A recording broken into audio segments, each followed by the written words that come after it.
Allô? Vous pouvez rentrer. Allô? Allô, est-ce que c'est vous, Alcide? Oui, c'est moi. Ok. J'aurais juste une couple de questions à vous poser à propos de votre situation avec votre mère et votre père. Pour voir vous êtes rendu où. Alors, question 1. Pourquoi n'as-tu pas confronté ta mère plus tôt? J'ai toujours eu peur de la réaction de ma mère depuis que je suis jeune, parce que j'ai l'impression qu'à chaque fois que je disais quelque chose qui serait pas correct, elle voulait toujours me faire du mal, puis ça me donnait l'impression qu'elle m'aimait pas, puis que si j'avais dit quelque chose comme ça, mon père serait fâché aussi, puis qu'il serait pas du même avis que moi, fait qu'il n'y a rien qui serait amélioré dans ma vie. Ok.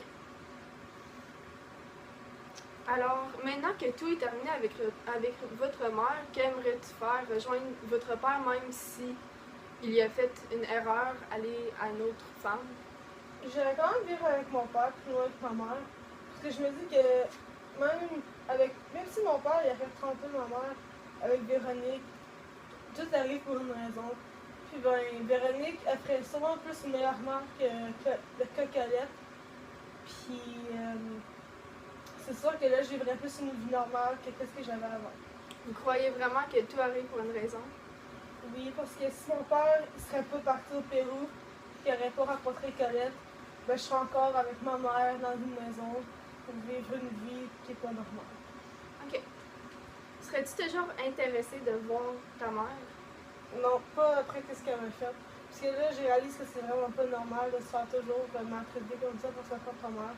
Alors, je refuse vraiment d'aller la voir. C'est pas pardonnable ce qu'elle m'a fait. Puis qu'est-ce qu'elle a fait à mon père? Alors, vous ne serez jamais capable de la pardonner? Non. Ok. Si tu avais une baguette magique, quel changement positif ferais-tu? Probablement d'avoir une mère normale, une famille normale. Passer des bons moments en famille sans toujours m'inquiéter de ce que je dis ou ce que je fais, puis de me faire aimer par ma propre mère. Ok. Pourquoi voulais-tu rester dans le monde virtuel? Je voulais rester là pour pouvoir fuir mes problèmes. Parce que c'était un monde que j'avais l'impression que je pouvais contrôler. Puis quand je restais là, je pouvais faire ce que je voulais. Je pouvais me sauver de ma mère me battait pas là non plus. Puis c'était vraiment plus une vie normale comme que j'aimais avoir. Depuis quand tu te sens comme cela? Te sentir comme si tu n'as pas une famille normale? Depuis quand que tu as commencé à te sentir là, il y a un problème dans ma vie, un problème dans ma famille? Ben, j'ai commencé à sentir ça un peu quand j'ai commencé à voir mes amis, puis aller chez eux, puis voir que leur mère était vraiment gentille, puis elle ne maltraitait pas.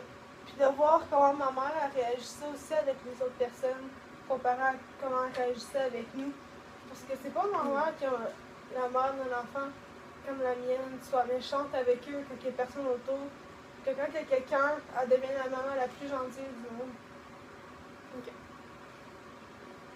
Est-ce que tu aurais resté dans le monde virtuel si Bruno, ton ami, ne serait jamais venu te libérer de là? Tu penses-tu que ça aurait été mieux de rester dans le monde virtuel? Ben, moi, je serais restée là si Bruno serait pas venu. Parce que c'est là que je me sentais plus à l'aise avec ma vie. Puis que j'avais le sentiment que je pouvais prendre contrôle. Mais je pense pas que ça m'aurait fait du bien.